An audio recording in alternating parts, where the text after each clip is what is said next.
The red warning lights filled the small bridge with angry light. Captain Jake Morrison gripped his chair as the ship shook hard.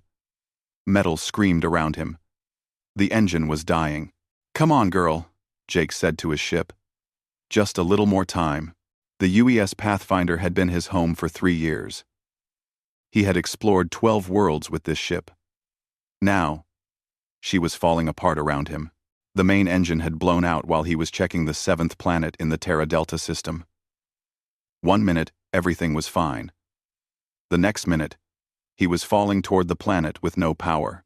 Jake's hands moved fast over the controls. He shut down the broken systems and tried to save what he could. The ship was breaking into pieces as it hit the air around the planet. Large chunks of metal flew past his windows. His life support was failing. His radio was dead. "Emergency pod," he said out loud. "Get to the emergency pod." The corridor to the escape pod was full of smoke. Sparks flew from broken wires in the walls. Jake ran hard, knowing he had maybe 1 minute before the ship came apart completely. His heavy boots rang on the metal floor. Behind him, he could hear the ship dying. The escape pod was small and cramped. Jake threw himself into the pilot seat and hit the launch button. The pod shot away from the dying ship, just as the main hull broke in half. Through the small window, he watched 3 years of his life burn up in the planet's air. The pod had its own small engine, but it was not made for flying. It was made for keeping one person alive until help came. Jake tried to steer toward what looked like a forest. Better to crash in trees than in rocks or water. The ground came up fast. Too fast. The pod hit hard and bounced. It rolled down a hill, smashing through plants and small trees. Finally, it stopped against a large rock. Jake's head hit the sidewall. Everything went black. When Jake woke up, everything hurt. His head felt like someone was hitting it with a hammer. His left arm was twisted wrong.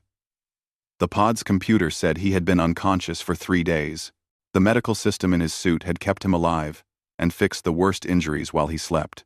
Jake looked out the pod's window. He was in a forest, but not like any forest on Earth. The trees were tall and seemed to be made of some kind of crystal. They caught the light from the planet's 2 suns and threw rainbow colors everywhere. Strange flowers grew on the crystal trees. They moved in the wind like they were alive. Jake checked his equipment. His survival suit was working, but the radio was broken. The food maker could give him meals for about 2 weeks. The water recycler was damaged, but still worked. The power cells were at 60% charge. Most important, he was 17 light years from the nearest human base. Even if his radio had worked, it would take 17 years for any message to reach home. And 17 more years for help to come back. Jake was alone. He opened the pod door carefully. The air was good to breathe, according to his suit's sensors. The gravity was a little less than Earth's gravity. That would help him move around easier. The temperature was warm but not too hot. Jake climbed out of the pod and looked around. His ship's pieces were scattered across several miles of forest. Maybe he could find some useful parts. Maybe he could fix his radio. But first, he needed to find water and a safe place to sleep. The first 3 days were hard but manageable. Jake found a stream with clean water. He found fruits that his suit said were safe to eat. He made a shelter from pieces of his ship and parts of the escape pod. At night, he could hear strange sounds from the forest. But nothing came close to his camp. On the 4th day, Jake was following the stream, looking for a better place to set up a more permanent camp. The water led him into a narrow canyon between tall, crystal cliffs. The sound of the water was louder here, echoing off the walls. That was when he heard the crying. It was not human crying. It was higher, more like a dog whimpering. But it was clearly the sound of something young and scared. Jake followed the sound deeper into the canyon. Around a bend in the stream, he found them. 3 small animals were trapped under a pile of rocks. A landslide had come down from the cliff above them. The rocks were too heavy for the small creatures to move, but not so heavy that they were crushed. They were stuck, scared, and getting weaker. Jake had never seen animals like these before. They looked like wolf puppies. But they had 6 legs instead of 4. Their fur was dark gray, almost black, but it had strange blue lines running through it that seemed to glow softly. Even scared and trapped, they were beautiful. The crying got louder when they saw him. One of the small animals, the smallest one, reached out toward Jake with a tiny paw. Its eyes were large and golden, full of fear but also something else. Hope, maybe. Jake looked around the canyon. Somewhere, up on the cliffs, he could hear larger animals moving. The parents, probably. They sounded big, very big. Their growls echoed through the canyon like thunder. Every smart part of Jake's brain told him to walk away.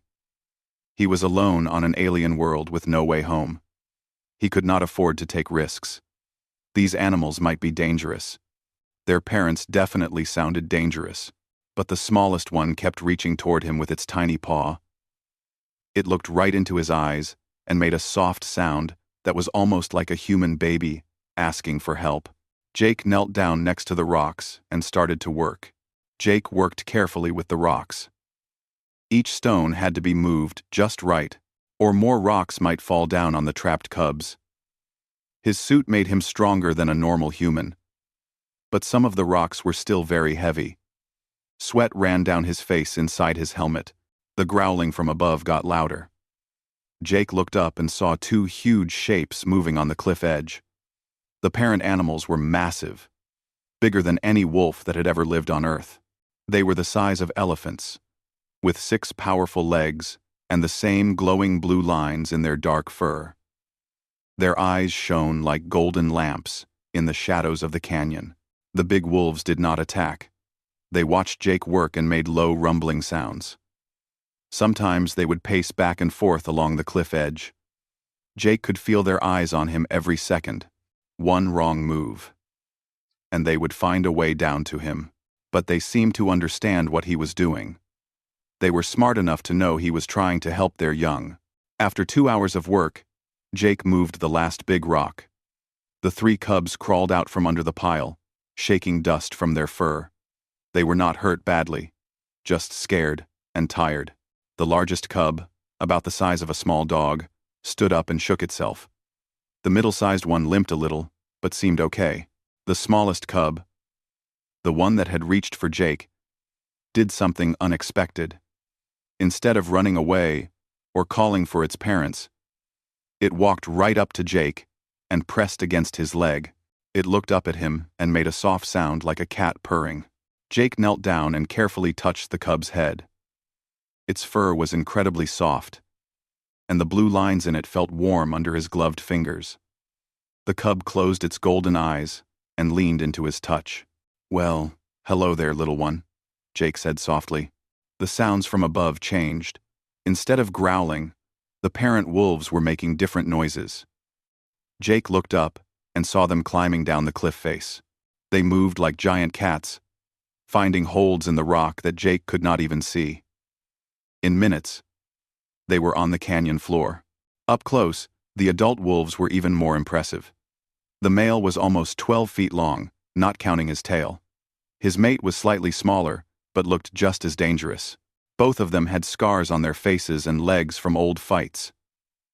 These were not pets. These were apex predators. The male wolf, the one Jake would later call Ghost, walked slowly toward the human. His golden eyes never left Jake's face. He sniffed carefully, taking in Jake's scent. Then, he did something that changed everything. Ghost lowered his huge head and gently nudged Jake's shoulder with his nose. It was not aggressive. It was a greeting. Maybe even a thank you. The female wolf, Luna, went straight to her cubs. She sniffed each one carefully, checking for injuries. When she was satisfied they were okay, she looked at Jake. Her expression was different from her mate's. She was still wary, but there was something else in her golden eyes. Respect, maybe. The 3 cubs seemed to have no fear of Jake at all. The largest one, which Jake started calling Hunter, jumped up and put his front paws on Jake's chest. He was already strong enough to knock a human down, but he was gentle. The middle cub, Sage, sniffed Jake's equipment with obvious curiosity, but it was the smallest cub, Scout, that surprised Jake the most. Scout would not leave his side. When Jake tried to step back, Scout followed. When Jake sat down on a rock to rest, Scout climbed into his lap and curled up like a house cat. "I think you made a friend," Jake said to himself. As the sun set, the wolf family did not leave. Instead, Ghost and Luna seemed to be discussing something in their own language. They made various sounds at each other, from low rumbles to higher whines. Sometimes they would look at Jake and the cubs, then continue their conversation. Finally, Ghost made a decision. He walked over to a flat area near the stream and lay down. Luna joined him. The cubs ran to their parents, but Scout kept looking back at Jake. Jake was not sure what to do. Should he go back to his camp? Should he stay here? He was on an alien world, with no backup and no weapons, except for a small emergency pistol. But these wolves had not hurt him. If anything, they seemed to want him to stay. Jake found a spot about 20 feet away from the wolf family and sat down against a large rock. He opened one of his food packs and ate dinner while watching the wolves. The cubs played together while their parents rested, but stayed alert. When full darkness came, Jake learned something amazing about his new companions. The blue lines in their fur began to glow brighter. Not bright enough to hurt his eyes, but bright enough to see by. The entire wolf family became living sources of soft blue light. Jake was checking his suit's power levels when Scout got up from where he had been sleeping with his family and walked over to the human. Without any hesitation, the young wolf curled up next to Jake and went to sleep. The warmth from Scout's body felt good in the cool night air. But something else was happening. Jake's suit began making soft beeping sounds. He checked the display and could not believe what he was seeing. His suit's power levels were going up instead of down. Somehow, the cub's presence was making his equipment work better. The power cells that had been at 45% were now at 60% and still rising. Jake ran a full diagnostic on his suit. Everything was working better than it had since the crash. The water recycler was running at 110% efficiency. The air scrubbers were working perfectly. Even the damaged radio was showing signs of improvement. He looked down at Scout, who was sleeping peacefully against his leg. The cub's blue markings were pulsing slowly, like a heartbeat. Each pulse seemed to send some kind of energy into Jake's suit. "What are you, little guy?" Jake whispered. Over the next few days, a routine developed. The wolves would hunt during the early morning, while Jake explored the area around the canyon. They always brought back enough food to share with him.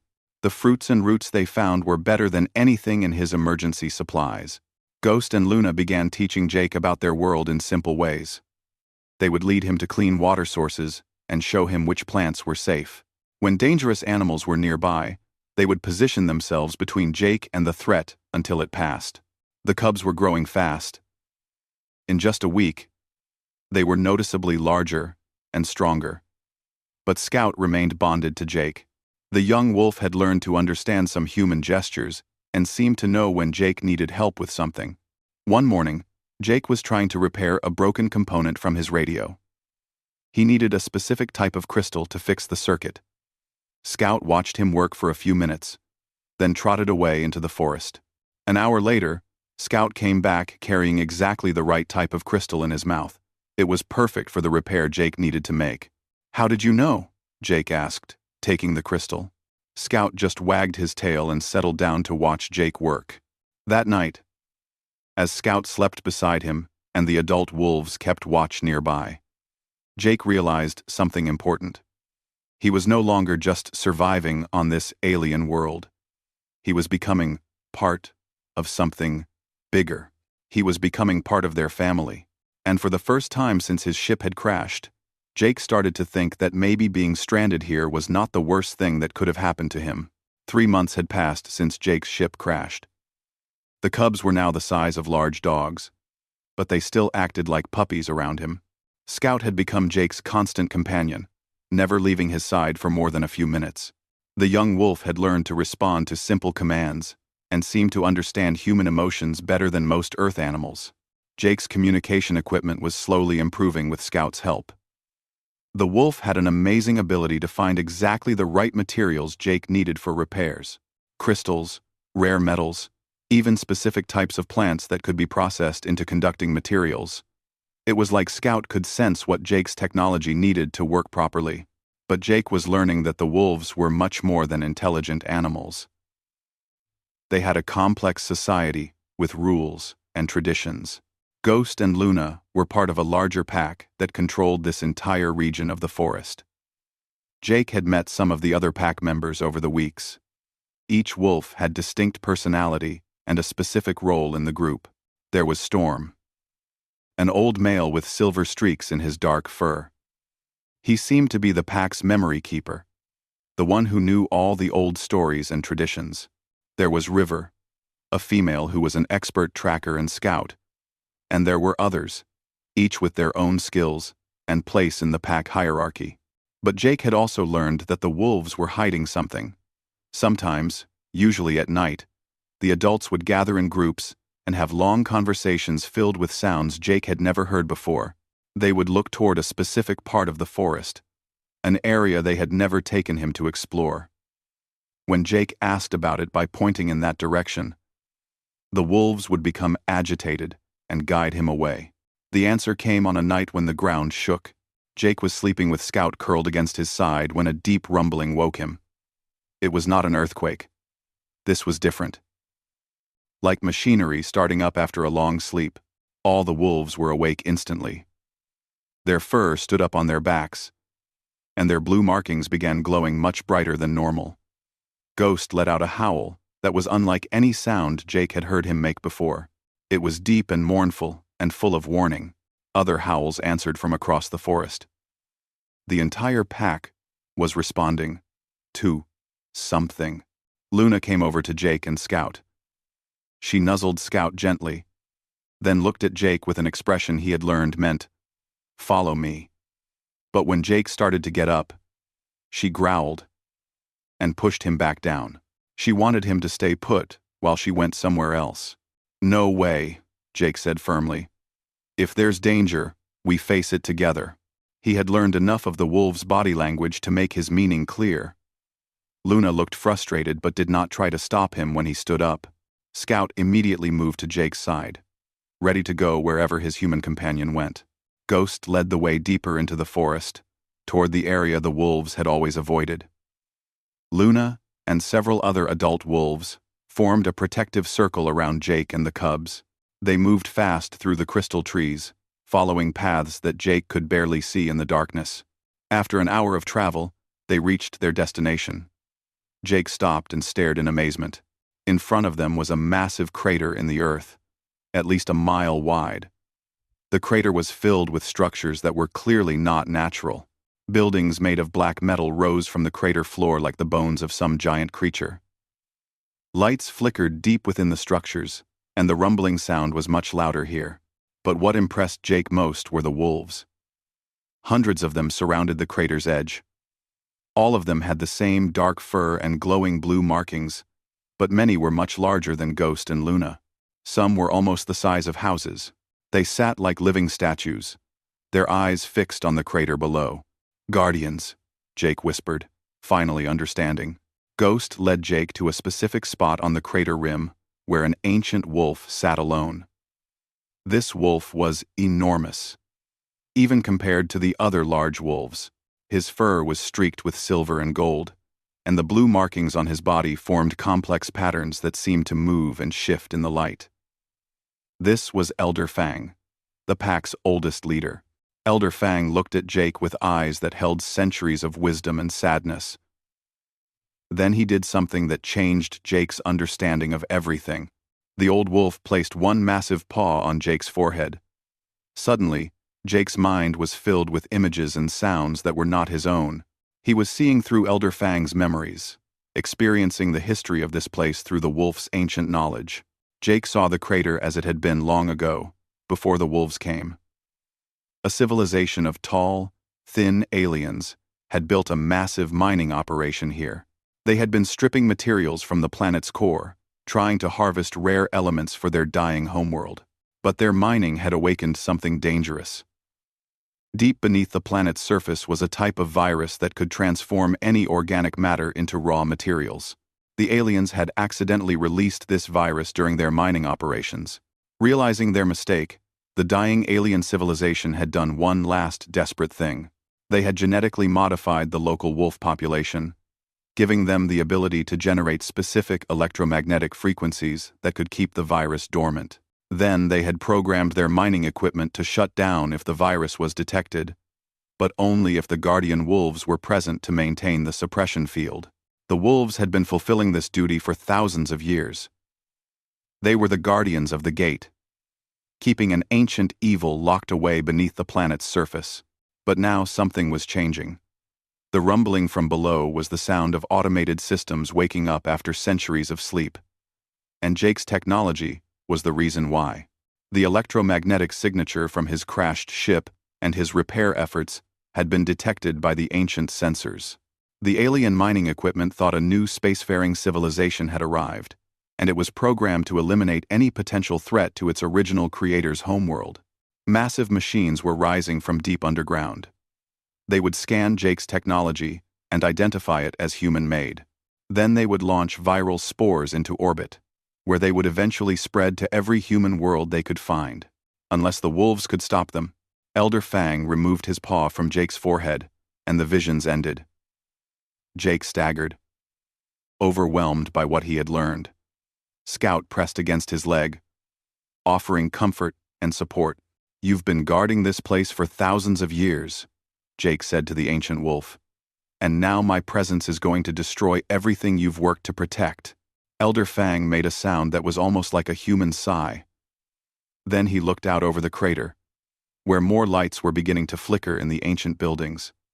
The machines were waking up faster now. Ghost and Luna moved to stand beside their pack leader. Other wolves began arriving from all directions, called by howls that echoed across the forest.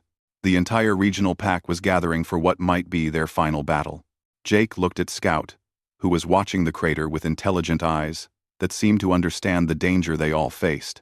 The young wolf's blue markings were pulsing faster than normal, as if he was preparing for something. "There has to be another way," Jake said. "There has to be a solution that does not end with all of you dying to protect the galaxy from my mistakes."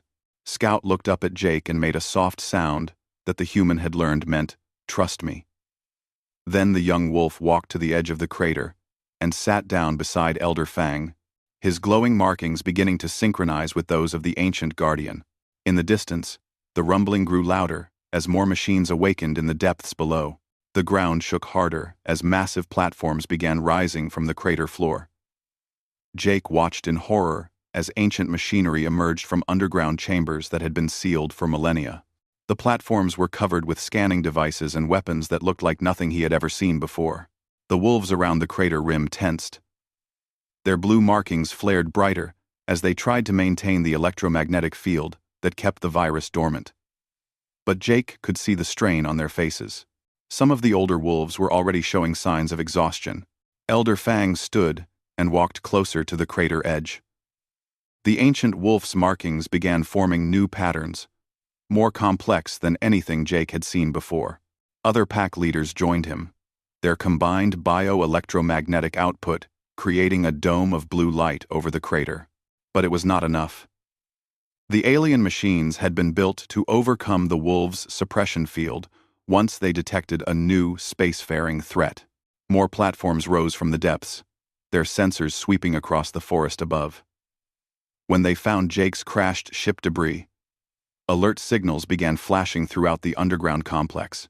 "They are looking for me," Jake said to Ghost, who had remained by his side. "My technology signature is what they want to eliminate." Ghost made a low sound of acknowledgement. The big wolf understood the situation as well as Jake did. The machines would not stop until they had confirmed the destruction of the human threat. And if they could not find Jake on the planet's surface, they would launch their viral spores into space to hunt for his homeworld. Suddenly, the largest platform in the crater center opened like a flower. From inside it, a sleek ship began to rise. It was small, but clearly designed for space travel. Jake realized with growing dread that this was the delivery system for the viral spores.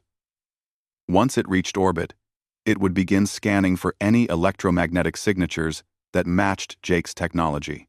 When it found Earth, it would release a virus that could transform every living thing on the planet into raw materials. "I have to go down there," Jake said. "I have to shut it down from the inside." Luna growled and moved to block his path. The female wolf's meaning was clear. He would not survive 5 minutes in the crater. The automated defenses would kill him before he reached the main platform. But Scout had a different idea. The young wolf had been sitting quietly beside Elder Fang, but now he stood and walked back to Jake. Scout's golden eyes were bright with intelligence and determination. He made a series of sounds that Jake had never heard before, but somehow he understood their meaning perfectly. Scout was telling him about a third option. Through their months together, Scout had learned to interface with Jake's technology in ways that neither of them fully understood. The young wolf's bioelectromagnetic field could enhance human equipment, making it work better and more efficiently. But Scout had discovered he could do more than just enhance technology. He could merge with it. If Jake modified his suit's power systems, Scout could link his nervous system directly to the human equipment. Together, they could generate an electromagnetic pulse powerful enough to permanently shut down the alien machinery. The combined output of wolf biology and human technology could overwhelm the ancient systems and fuse their circuits beyond any hope of repair. But the process would burn out Scout's nervous system. The young wolf would die. "No," Jake said firmly. "Absolutely not. We will find another way. One. We will find another way. We will find another way. One. We will find another way. We will find another way. One." Scout pressed against Jake's leg and looked up at him with those intelligent golden eyes. The wolf's expression was calm and accepting. He had made his choice, and nothing Jake could say would change his mind. Hunter and Sage, Scout's siblings, came over to join the conversation. They nuzzled their brother gently, then looked at Jake. Their meaning was clear. They supported Scout's decision.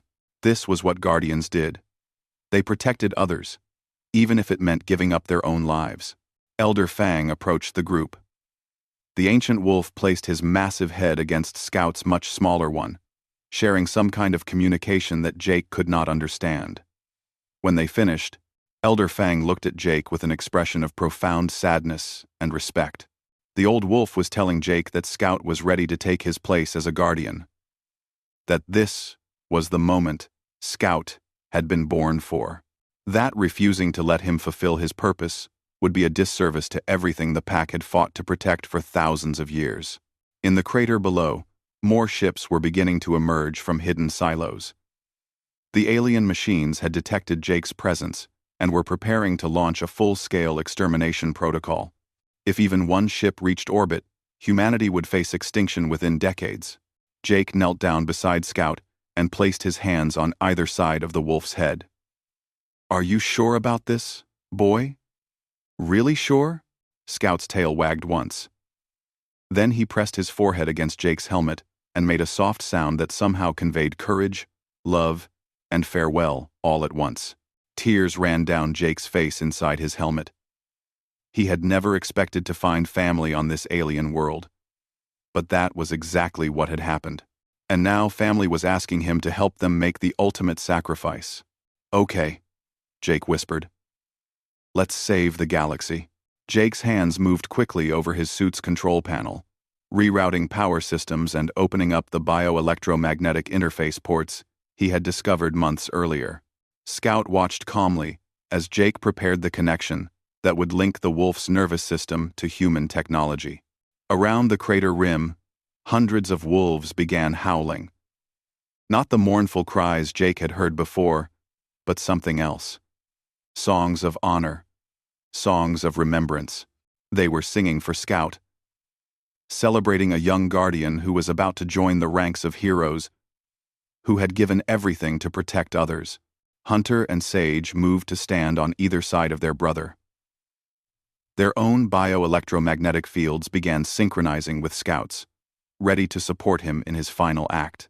Other young wolves throughout the pack began doing the same, creating a network of living power sources that would channel their energy through Scout and into Jake's equipment. Ghost and Luna came to stand behind their cubs. The proud parents nuzzled each of their children, sharing a moment of love and pride before the battle began. Then they took their positions in the larger formation of adult wolves, ready to maintain the suppression field for as long as possible. Jake finished the modifications to his suit and looked up at the ship rising from the crater center. Its launch sequence was almost complete. In minutes, it would clear the crater rim and begin its climb toward orbit. "Ready?" Jake asked Scout. The young wolf stepped forward and placed his paws on the interface ports of Jake's suit.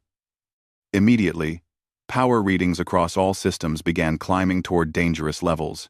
Scout's eyes closed as his nervous system linked with the human technology, creating something that had never existed before in the galaxy.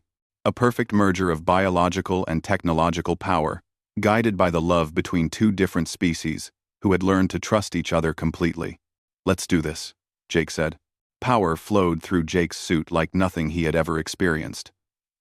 Scout's bioelectromagnetic field merged with the human technology, creating energy readings that should have been impossible.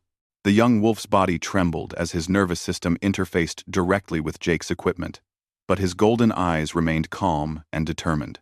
Hunter and Sage pressed closer to their brother, their own energy fields adding to the growing power matrix. Around the crater rim, the entire pack began moving into a precise formation that Elder Fang had been teaching them for years. Each wolf took a specific position, their glowing blue markings creating geometric patterns across the landscape. The alien ship in the crater center reached the rim and began accelerating toward the sky. Its scanning systems were already analyzing Jake's technology signature, preparing to transmit the data to other automated systems throughout the galaxy. Once that information was sent, nothing would stop the virus from being deployed against Earth. "Now," Jake said.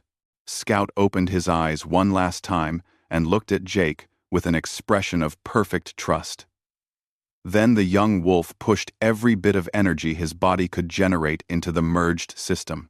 The effect was immediate and devastating. Blue lightning erupted from Jake's suit and spread across the entire crater. The electromagnetic pulse was so powerful that it turned night into day for several seconds. Every piece of alien machinery in the crater began sparking and smoking as their circuits overloaded. But the ship was still climbing, its launch momentum carrying it higher despite the electrical damage to its systems. Jake realized with horror that it might still reach orbit, even with damaged electronics. That was when the pack made their move. Every adult wolf around the crater rim raised their heads and howled in perfect unison. Their combined voices created a sound unlike anything Jake had ever heard. It was not just noise. It was focused energy. A biological broadcast that carried the electromagnetic pulse beyond what Jake and Scout could generate alone. The pulse wave expanded outward from the crater like a dome of blue fire. When it reached the climbing ship, the alien vessel simply disintegrated. Its molecular bonds came apart under the focused biological energy of hundreds of guardian wolves working together. More importantly, the pulse continued expanding downward into the crater's depths. Jake could hear the sounds of machinery failing throughout the underground complex. Systems that had operated for millennia were burning out as the combined power of wolf biology and human technology overwhelmed their protective circuits. The virus containment systems, deep below ground, activated one final time, then shut down forever as their control circuits fused into useless metal. The ancient threat was finally, permanently neutralized, but the cost was terrible. Scout collapsed in Jake's arms, his small body no longer glowing. The young wolf's nervous system had burned out completely from the massive energy discharge. His golden eyes looked up at Jake one last time, full of peace and love, then closed forever. Around the crater rim, dozens of adult wolves lay motionless. The older pack members who had channeled the most energy were dead. their life force exhausted by the effort to save not just their own world, but countless other worlds throughout the galaxy. Elder Fang was among the fallen. The ancient guardian had given everything in that final moment. His centuries of accumulated wisdom and power, flowing into the pulse that ended the alien threat forever. Jake held Scout's still body and cried. This brave young wolf had saved humanity, saved the entire galaxy, and Jake had been helpless to save him in return. But Hunter and Sage were still alive. Both young wolves were weak and exhausted, but their nervous systems had survived the pulse. They crawled over to their brother and lay down beside him, mourning in their own way. Ghost and Luna had also survived, though they moved slowly and showed the strain of the massive energy discharge. The proud parents came to where Jake sat with their children, and Luna gently nuzzled Scout's still form. As the sun rose over the crater, Jake could see the full extent of what had happened. The alien machinery below was completely dead. Smoke rose from hundreds of burned-out systems. The threat that had slept beneath the planet for thousands of years was finally gone. The surviving wolves began the difficult process of honoring their dead. It was a ceremony unlike anything Jake had ever witnessed. The pack sang songs for each fallen guardian, celebrating their lives and their sacrifice. Scout, despite being the youngest wolf to ever take part in such a battle, was given the same honors as Elder Fang and the other pack elders. Over the following weeks, Jake worked to repair his communication equipment using materials from the now-dead alien machinery.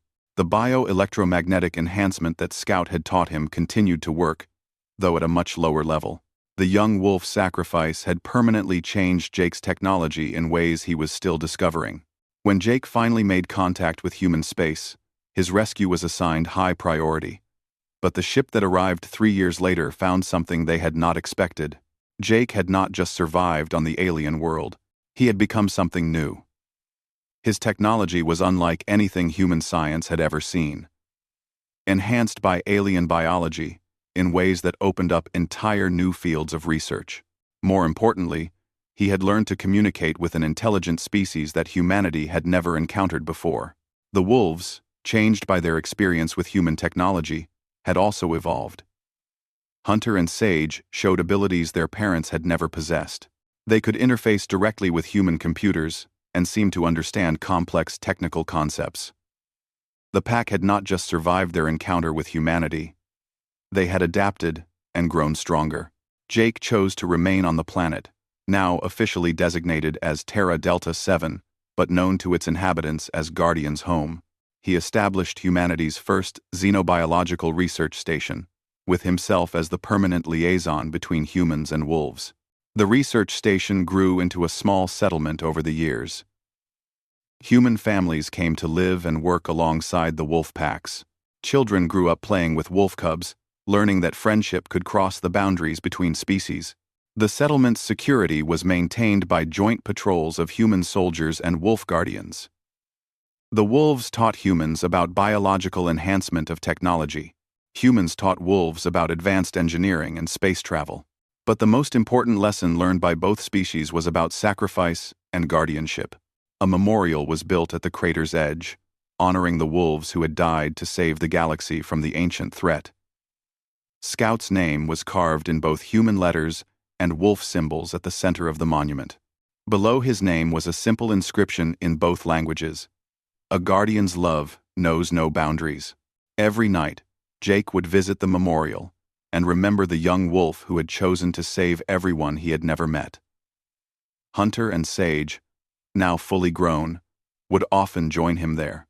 The three survivors would sit together in comfortable silence, watching over their peaceful valley. In his final log entry, written 10 years after his crash landing, Jake recorded his thoughts about what had happened. We came to the stars believing we were explorers and conquerors. We learned to stay as guardians and friends. The cubs still sleep beside human children in our settlement, and the wolves still guard the perimeter of our home. Some traditions are worth preserving across species, across worlds, across the vast darkness between stars. Scout taught me that being a guardian is not about being the biggest or the strongest. It is about being willing to give everything for those you love. Human and wolf, we are all guardians now. And we will never forget the price that was paid for our friendship. Outside his window, Jake could see the newest generation of wolf cubs playing with human children in the settlement's central park. The young ones had no memory of the ancient threat or the terrible battle that had ended it. They only knew a world where humans and wolves were family. And that, Jake thought, was exactly how it should be.